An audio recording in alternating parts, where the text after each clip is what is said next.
Bonjour à tous et bienvenue dans ce flash. Le gouvernement ivoirien se félicite du bon déroulement des législatives en Côte d'Ivoire de dimanche dernier.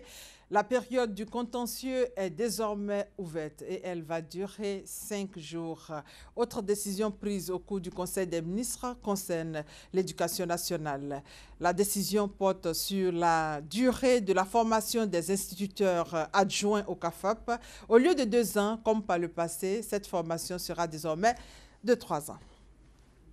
Concernant le dialogue social, le gouvernement relance les échanges sur les pensions de retraite. L'objectif est d'améliorer les conditions de travail et de vie des fonctionnaires.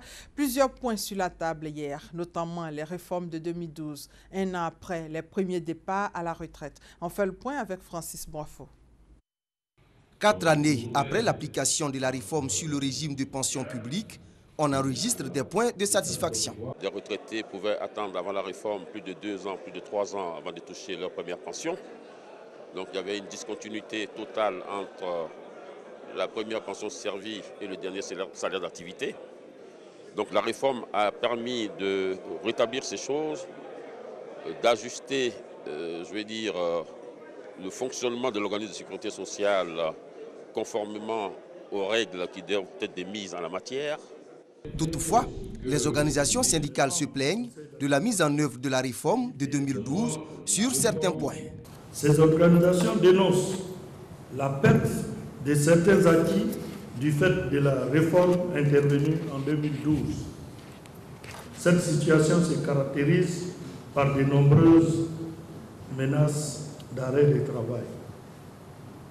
Le gouvernement, soucieux du bien-être des citoyens ivoiriens en général et de celui des fonctionnaires et agents de l'État en particulier, encourage le ministre de l'Emploi et de la Protection sociale et le ministre de la Fonction publique et de la modernisation de l'administration à ouvrir un dialogue permanent avec les fonctionnaires.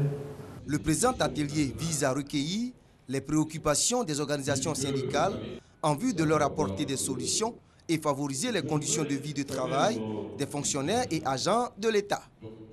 En Gambie, Yaya Jammeh persiste et signe. Il a répété mardi soir à la télévision publique. Il ne quittera pas le pouvoir à la fin de son mandat, le 18 janvier prochain. Le président au pouvoir depuis 22 ans rejette toujours les résultats de la présidentielle malgré la tentative de médiation de la CEDEAO et la main tendue d'Adama Barrow, le président élu. La Cour suprême en Gambie a renvoyé au 10 janvier l'examen du recours du parti de Yaya Jammeh qui demande l'annulation pure et simple de l'élection présidentielle.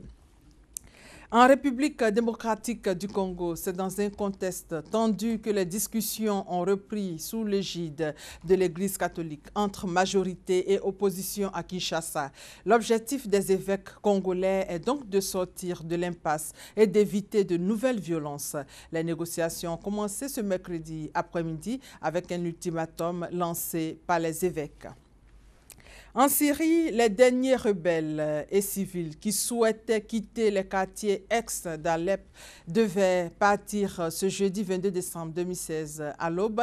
La ville passe maintenant sous le plein contrôle du gouvernement syrien pour la première fois depuis 2012. Environ 30 000 personnes ont été évacuées en une semaine selon la Croix-Rouge internationale. Une opération complexe, interrompue à 2 reprises et dont la dernière phase a été surveillée par des observateurs des Nations Unies. Et toujours en Syrie, 14 soldats turcs ont été tués et 33 blessés pour la seule journée de mercredi dans des affrontements avec le groupe État islamique au nord de la Syrie tenu par les djihadistes. Et c'est la fin de ce flash. On se retrouve à 13 h. Merci de votre fidélité.